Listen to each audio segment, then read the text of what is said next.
Edith a 40 ans. Elle est chirurgien-dentiste à son compte depuis 5 ans. Comme beaucoup de dirigeants de TPE, elle pense que la retraite, c'est pour plus tard. Résultat, elle n'a encore rien mis en place pour s'y préparer.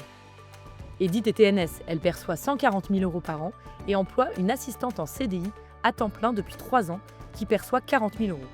Pourtant, à la retraite, elle pourrait percevoir moins de 30% de ses revenus actuels. Et sans action, cela risque de ne pas s'améliorer. Edith se tourne vers son conseiller en gestion de patrimoine qui lui propose plusieurs leviers pour optimiser sa retraite et celle de son assistante.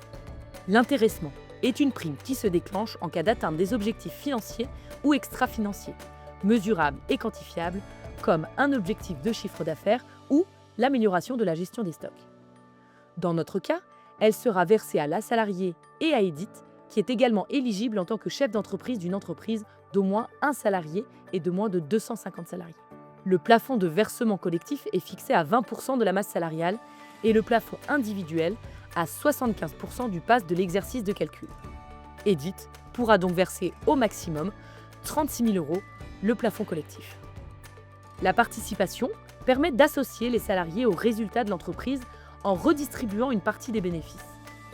En adhérant directement au PEI RS Sélection, Edith pourrait bénéficier de la participation intégrée sans avoir à déposer l'accord. La formule se base sur une formule légale. Si le résultat de la formule est positif, alors la RSP se déclenche et Edith peut décider ou non, unilatéralement, de la verser entre les bénéficiaires, sa salariée et elle-même, dans le respect des plafonds individuels et collectifs. Un plan d'épargne inter-entreprise, PEI, et un PERECOI. Il est possible d'adhérer au PEI, PERECOI, RS Sélection dès lors que l'entreprise compte en moyenne un salarié dans l'entreprise. L'abondement peut aller jusqu'à 300% des versements volontaires réalisés dans la limite de 8% du PAS pour le PEI et de 16% du PAS pour le PERECOI. Grâce au PERECOI, il est également possible d'effectuer des versements volontaires déductibles du revenu imposable. Grâce à cette stratégie, Edith peut se constituer une épargne retraite performante, fiscalement optimisée et adaptée à ses besoins. Je ne savais pas par où commencer, mais avec mon conseiller, tout a été simple et clair.